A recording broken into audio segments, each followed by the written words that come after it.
Well, thank you, Chase Oakes. It's so cool to be back here with you. This feels like our church home in America. As Jeff said, my wife Rochelle and I were here before we even had kids 28 years ago. And this was our church home. I was on staff here, had the privilege of serving alongside Jeff and Jack and a whole bunch of the staff that look a little bit greyer like me these days. But this is home for us when we come back to Dallas. And so it's very special to be back. It's been 7 years since we were here. COVID got in the way of a plan to be back. But gee, it's special to be back with who we consider to be family. So it's awesome to be with you. I was a senior in high school, and I was home from school sick one day when a package arrived addressed to my mother. She was working, she ran the office of an elementary school, but when she came home that afternoon, I said, there's a package on the kitchen counter for you. And she went, and on the back there was the address of my dad's parents, my grandparents, her parents-in-law. They'd sent this package because it was a couple of days away from her birthday. And so she started to make a bit of a joke with me. Maybe she'd open it early, have an early birthday present. And I kind of joined in and said, no, you're not allowed to do that. And I grabbed it out of her hands and I ran downstairs in our house. And we had, like many of you may have, if you've got a double-story house, a big storage cupboard under the stairs. And I ran in there and I hid the parcel where she couldn't find it. And then we promptly forgot about it until her birthday.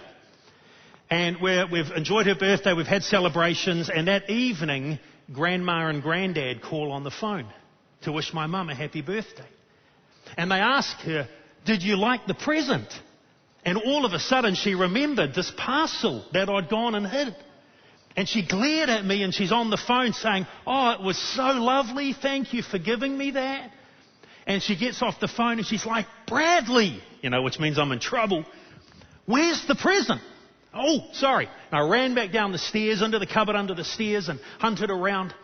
And I could not find that jolly present. And I went up and said, I can't find it.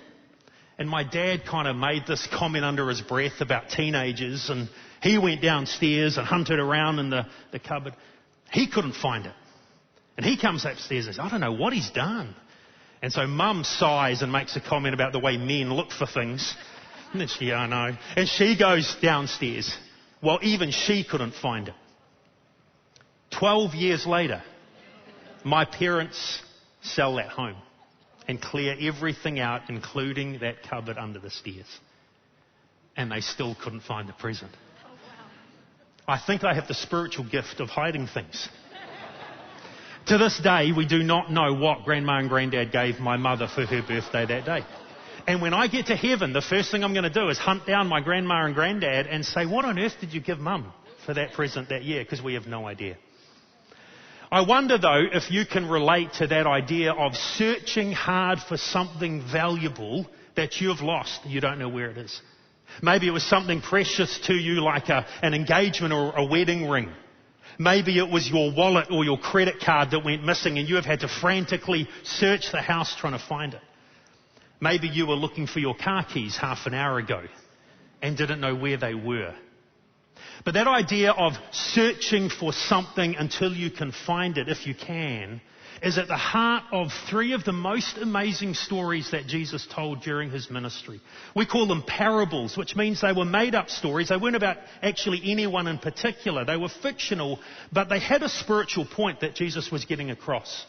And three of the most powerful stories that Jesus ever told are found in the Gospel of Luke, which is one of the 4 biographies of Jesus in the New Testament, what we call Gospels. And in Luke 15, Jesus tells these 3 amazing stories.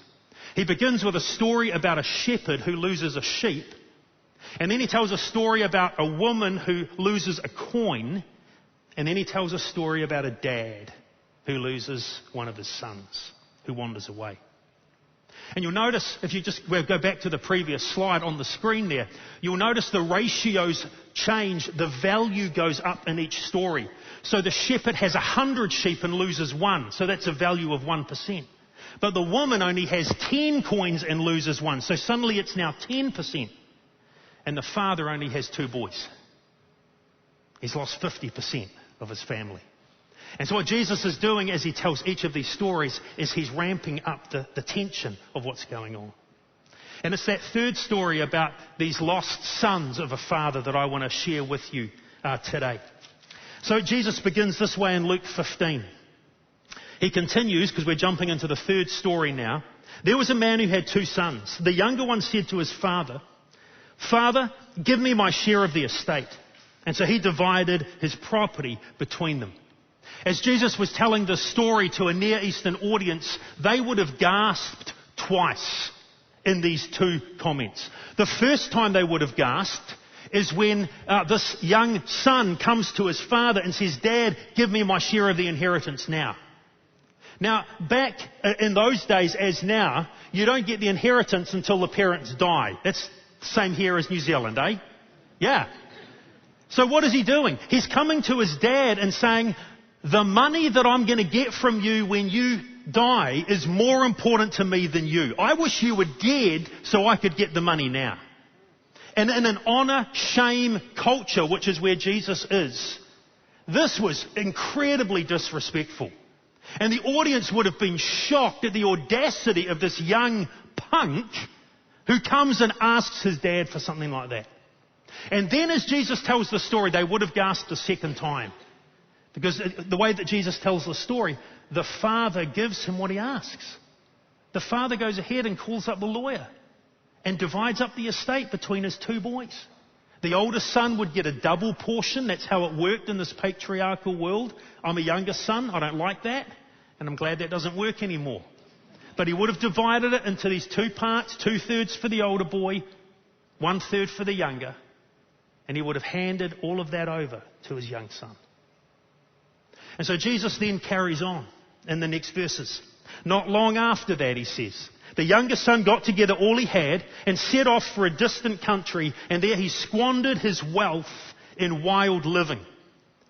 After he had spent everything, though, there was a severe famine in that whole country, and he began to be in need. So he went and he hired himself out to a citizen of that country who sent him to his fields to feed pigs. And he longed to fill his stomach with the pods that the pigs were eating, but no one gave him anything. Jesus is a brilliant storyteller here. So he sets up this story magnificently. The father's divided up the estate, given the smaller share to his younger son, and the younger son gathers everything together. You know what that means? He sold the family land. Now this was land that had been in their family for generations, had been passed down from one generation to another. And it's like this young boy, this young man, he spits on the graves of all his ancestors because he sells the family land for as much cash as he can get. And then Jesus said he takes off to a far country. Now, this is a Jewish culture. So if they've gone anywhere outside the land of Israel, he's gone to Gentile country. So he takes off to Gentile country where they don't follow the God of his ancestors. And there Jesus says he squanders all of the money. And just as his bank balance runs down to zero, just as his credit card starts chalking up because he didn't have the chance to hear Jeff in the last couple of weeks talk about how to handle your money properly, well, at that moment, a famine hits the land. It's a recession, the economy, the bottom falls out, businesses start to close, banks foreclose on mortgages, and this young Jewish kid is stuffed. He's got no money. He's got no options. He tries to get a job, and this is where Jesus' humour comes in. The only job this good Jewish boy can get is what? A pig farmer. This kid's never even touched bacon in his life. And now he's looking after a herd of pigs. And the wages are so pitiful. He is so hungry. Jesus describes him holding the slop bucket in his hand, feeding the pigs, and wondering if he might be able to sneak a little bit for himself.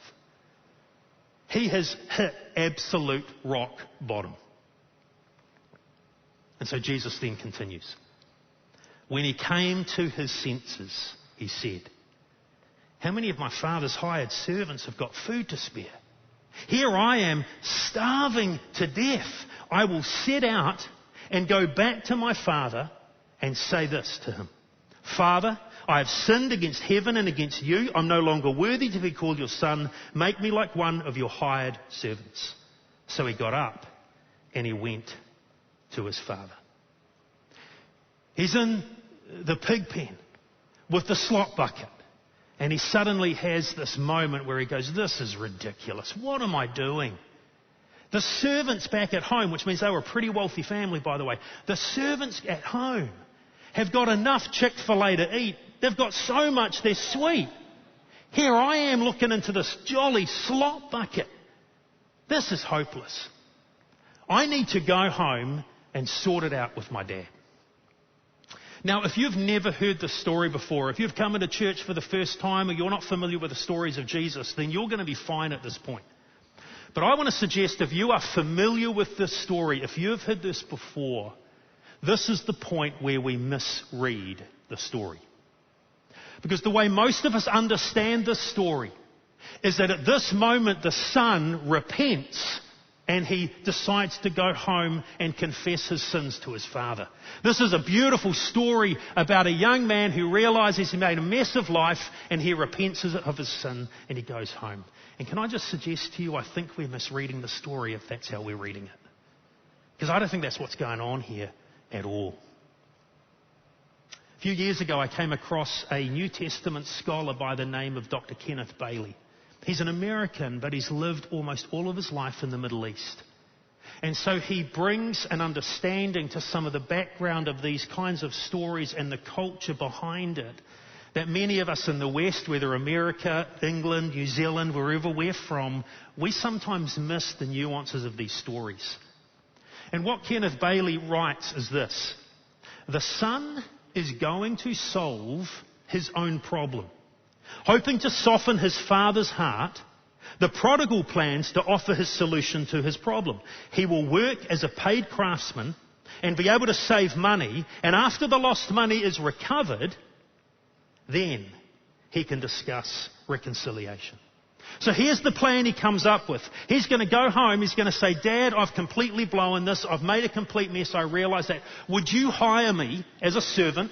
Let me live with the other servants out in the outhouse somewhere out the back of the property. Give me a little bit of that Chick-fil-A so I can live.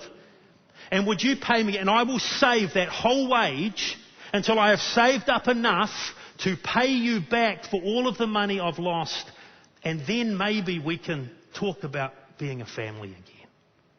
And Jesus is setting up this story brilliantly. And let me tell you why. Because every religion in the world is built on this principle. If you want to have a relationship with God, if you've made a bit of a mess of your life or a complete mess of life and you want to have a relationship with God, if you'd like to be forgiven and accepted and welcomed by the Almighty, here's what you need to do. You need to work jolly hard. And you need to clean your life up. And you need to find a way to pay back and fix up the mess that you have made of your life. And what Jesus is doing here is he's setting up a contrast between the way that man-made religions work versus this incredible message that he has come to share, which is called grace. See, religion is basically spelt D-O. It is all about what you do to make it right with God. It's all about you working hard. It's all about you earning God's love. It's all about you ticking off the boxes to make God happy. That's what this young kid wants to do. He wants to go back to his father and earn his way back into his father's heart. But grace, this incredible message that Jesus brings in his ministry, is spelled D-O-N-E. Because a relationship with God, the way Jesus describes it and the way Jesus offers, is not based on what you and I do. It's based on what Jesus has done. And the radical message of Jesus was that we can be loved and accepted and welcomed and forgiven by an incredibly holy God. Not because we've earned it or deserve it, but because Jesus has earned it and deserve it. And if we choose to put our faith in him, then we get accepted and loved and forgiven totally by grace. And that's what this kid has never understood. This is not a story of a son repenting. What we're about to see is it's a story of a father who finds his boy. See, remember, this is one of three stories: a lost sheep, a lost coin, and a lost son. In the first story, The sheep has wandered away into the wilderness. And in the first story, the sheep doesn't go, meh, this is stupid, I'm going to walk back home. No. In the story, the shepherd goes out and he finds the sheep. In the second story, where a coin is lost, the coin doesn't suddenly go, man, this is ridiculous. I'm stuck here in the corner of this house. And if I don't do something, I'm going to be stuck here for 2,000 years until an archaeologist discovers me. And so it rolls out into the middle of the room. No. The shepherd goes and searches for the sheep.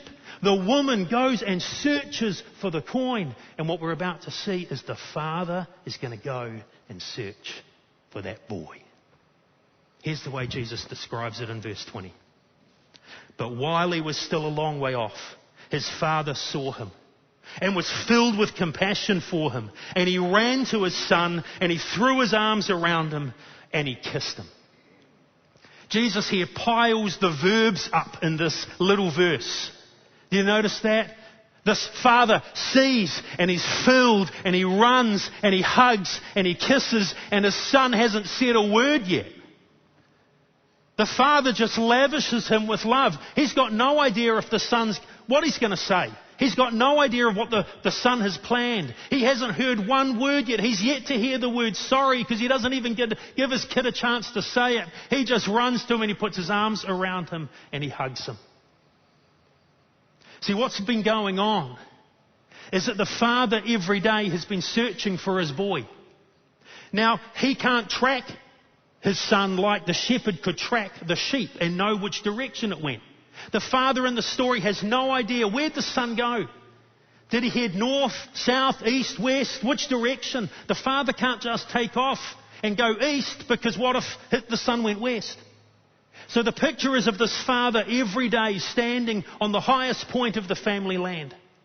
And he is gazing out at the horizon at every point in the campus. Every day he's just looking to see if he can catch a glimpse of his son anywhere on the horizon. And the reason he is doing that is because he needs to get to his son before his village. See, Dr. Kenneth Paley says what happens even now today in the Middle East is, in this honor-shame society, a village where a father or parents have been deeply shamed by a child. The village will protect that family from being hurt anymore by that kid. And they'll perform a ceremony called a kitsatsa. And they will get, when they see a glimpse of a wayward child coming home who has shamed the family, they will get an old pot or an urn that's cracked and useless, and they'll fill it with rubbish. They'll grab stuff from around the village, they'll throw in old pottery pieces and burnt food and whatever rubbish is around. And then the whole village will go out and they will line up right across the roadway to prevent this wayward son getting to the family home.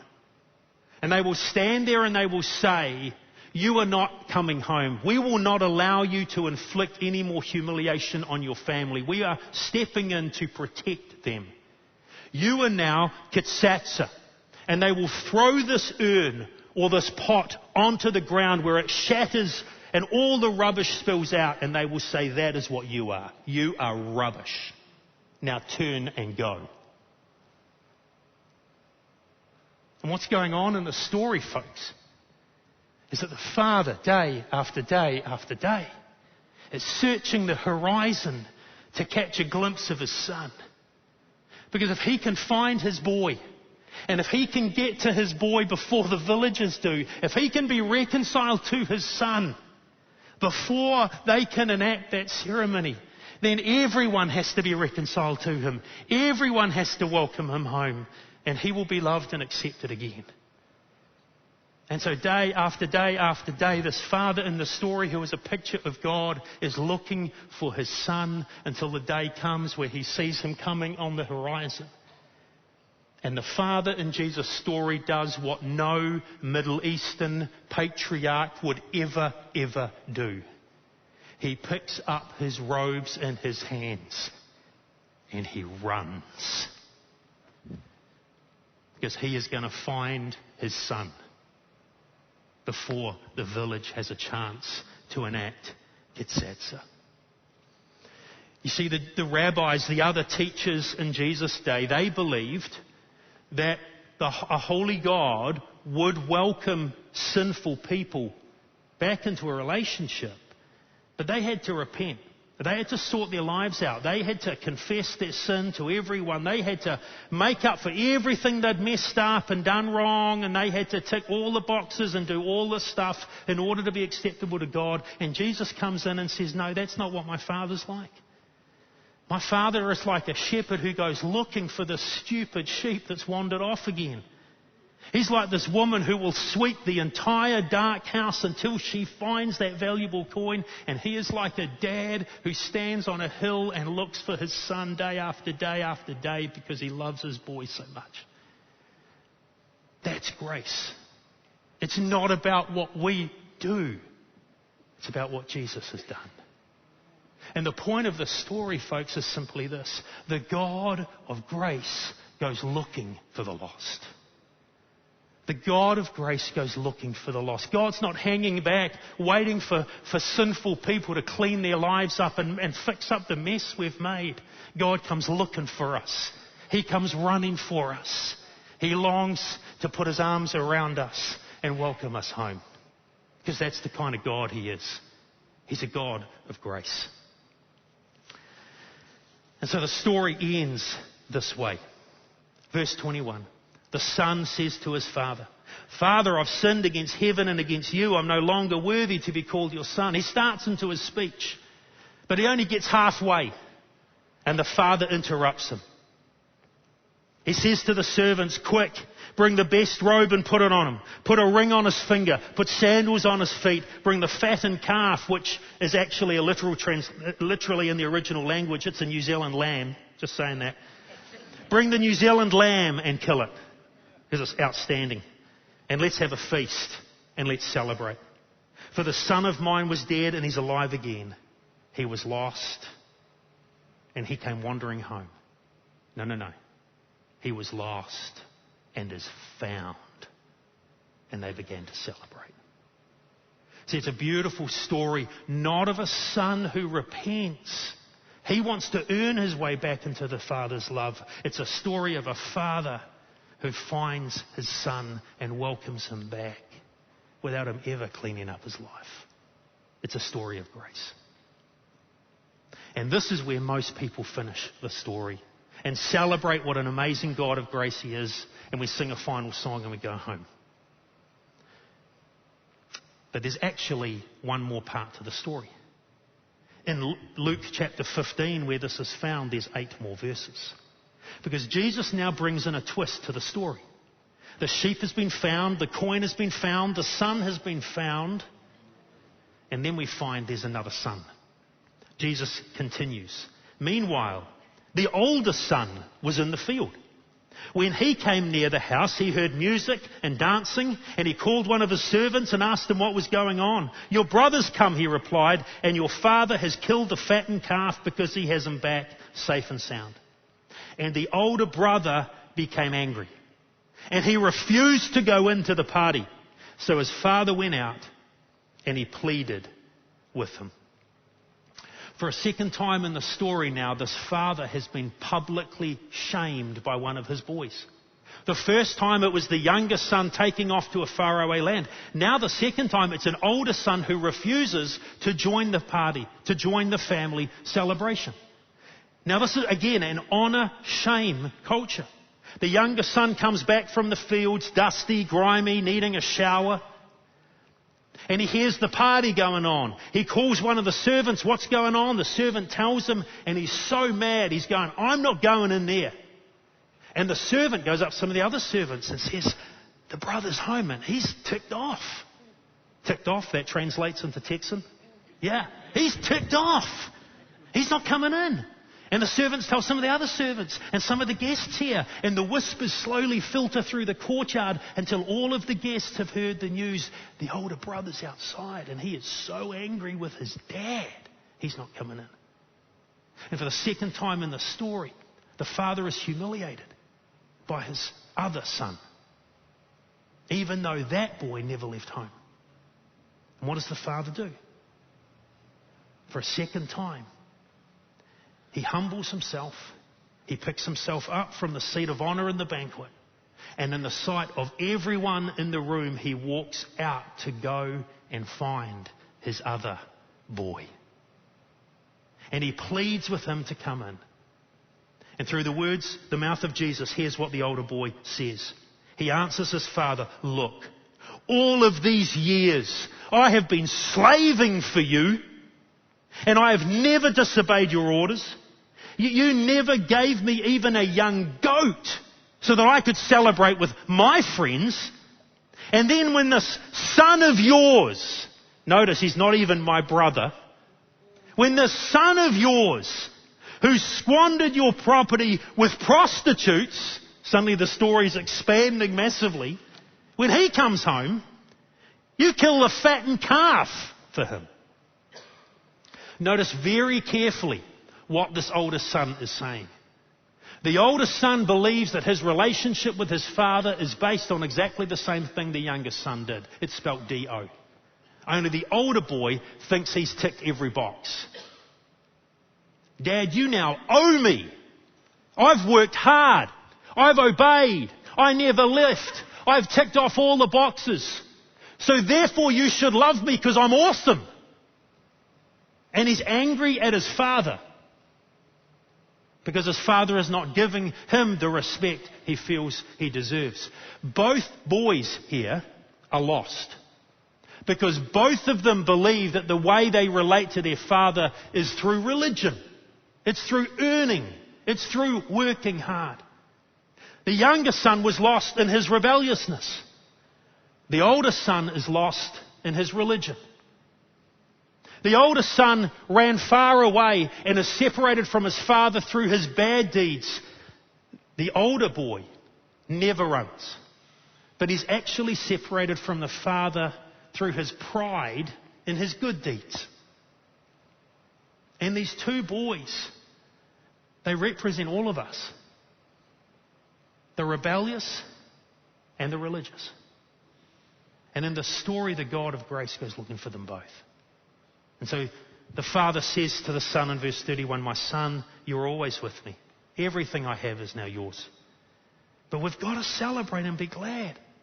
This brother of yours was dead and is alive again, and he was lost, and now he's found."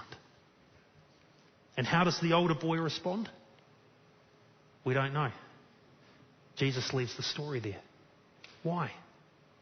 Well, if you go back to the beginning of the chapter, Jesus is teaching. He's telling these stories to this crowd around him. And crowded around him are all of these people who are like younger sons and younger daughters. Luke tells us it's sinners, it's prostitutes, it's tax collectors, it's the scum of the earth. It's people who have no business ever coming near any religious teacher or rabbi like Jesus. And they are hovering around him, and he tells these stories about a God who pursues sheep and coins and wayward sons. It's younger sons and daughters. And then on the outskirts of the crowd, standing there, arms crossed with a scowl on their face, are a bunch of the other teachers and rabbis. They hate Jesus and they hate his message. And they're standing there listening to these stories. And as Jesus gets to the end, he throws this little twist in for them. Because if all of these sinful people have made a mess of their lives, if they're younger sons and younger daughters, those religious leaders standing on the edge of the crowd, they're older sons. And they're full of pride about their goodness and how wonderful they are and what a blessing they are to God. And what Jesus is wanting them to understand is it doesn't matter whether you've made a complete mess of your life or you're the most perfect person who's ever lived. You will never have a relationship with God based on what you do. It is totally and utterly based on what Jesus has done for us. He lived the perfect life none of us can ever live. He died on the cross to pay the penalty of our sins. And he rose again to open up a relationship with God and defeat sin and death and hell forever and ever. The God of grace comes looking for the lost, both the rebellious and the religious. And that's what the story is all about. Many years ago, Rochelle and I were visiting a little house church that our church in New Zealand, in Auckland, had planted in a town a few hours' drive away.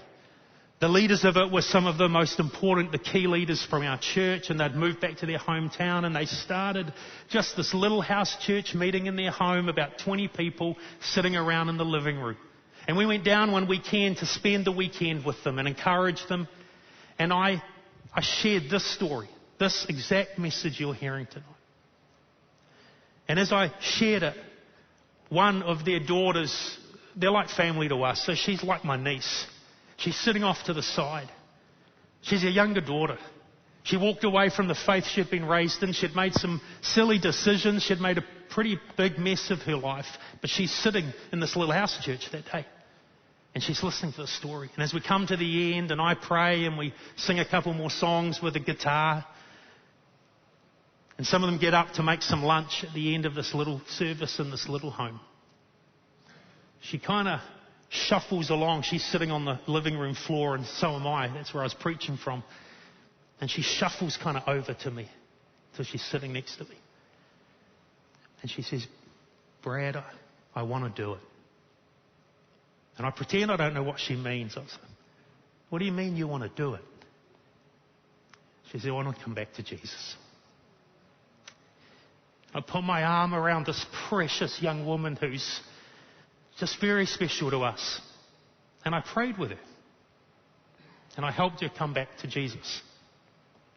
And as I look back on that moment, kind of almost standing outside of it, I have this beautiful picture in this home, this little town in New Zealand, of this young woman and I just sitting together on the carpet. Because she represents every younger son and daughter who's messed up their lives and wandered away and been lost in their rebelliousness, and God has found them. But sitting next to her on the carpet is an older son who is completely lost in his religion and his goodness and his pride. That was me. See, I was raised in a Christian family, came to faith in Jesus as a kid, but somehow I missed the message of grace. And I thought my relationship with God was completely dependent on my good works and working hard. So I was the model child. I never rebelled. I never walked away from church. I learned all the memory verses. I was a Sunday school teacher's dream. And I was so proud of myself and my big checklist that I would check off. Boy, God was lucky to have me. Until the day I came face to face with this radical message of grace. And what I realized is it doesn't matter how rebellious you are or how religious you are. It doesn't matter what a mess you've made of your life or you think you've lived a brilliant life. All of us are lost sons and daughters. And all of us need to be found by the God of grace. So as we finish today, I want to leave you with two profound statements that I want you to hear. Number one is this: you are never bad enough that you're outside of the grace of God. Please don't ever believe that you are so bad that you cannot be warmly accepted and loved by this God of grace, because that simply isn't true. And maybe you're in church for the very first time. Maybe you're watching online and you're checking all this thing out and you're wondering how this even works. The wonderful news of the Bible is it doesn't matter what you've done in your life. God's looking for you. And Jesus wants to grab you and welcome you into his family. And there is nothing that you could have done in your life that would be bad enough to stop that happening. Jesus, when he died on the cross for our sins, he died for it all. And maybe some of you, there might be some of you, you've been a Jesus follower for years. And yet you've got this nagging doubt. All the silly things you did in life. Whether or not it's really forgiven, really taken care of. Whether God really loves you. He does. Because grace is spelt D-O-N-E. You've never done anything bad enough. You're outside of his grace. If you want to be found. The other point is this: you are never good enough that you do not desperately need his grace. And if you're an older son or an older daughter like me, we need to lay down our checklists and our spiritual resumes where we think we've got it all together. We need to lay those down and realize, no, we are accepted and loved and welcomed totally by what Jesus has done as well. Because that's the point of his story. The God of grace goes looking for the lost, both the rebellious and the religious. So as we finish today, I want to pray for us that we would grasp this maybe in a way we never have before. But before I pray, I want to invite you to pray. Just take a moment to talk with God. And if this is all new for you to know what prayer is, it's simply talking to God. You can just think the thoughts and he hears you. And maybe you want to come to him today and say, I've always felt this nagging doubt that I've been too bad. And I embrace your grace today. Or you may want to say, God, man, I've been proud. Help me to lay that down and realize it's all by your grace alone. Because the God of grace goes looking for the lost. So Jesus, we want to say thanks for this story of a father who picks up his robes and comes running, who humbles himself to save wayward sons and daughters. And whether we're younger sons and daughters and have made a mess of life, whether we're older sons and daughters and have been really good, it actually doesn't matter. We all need your grace. And we bow in this moment and say thank you for it.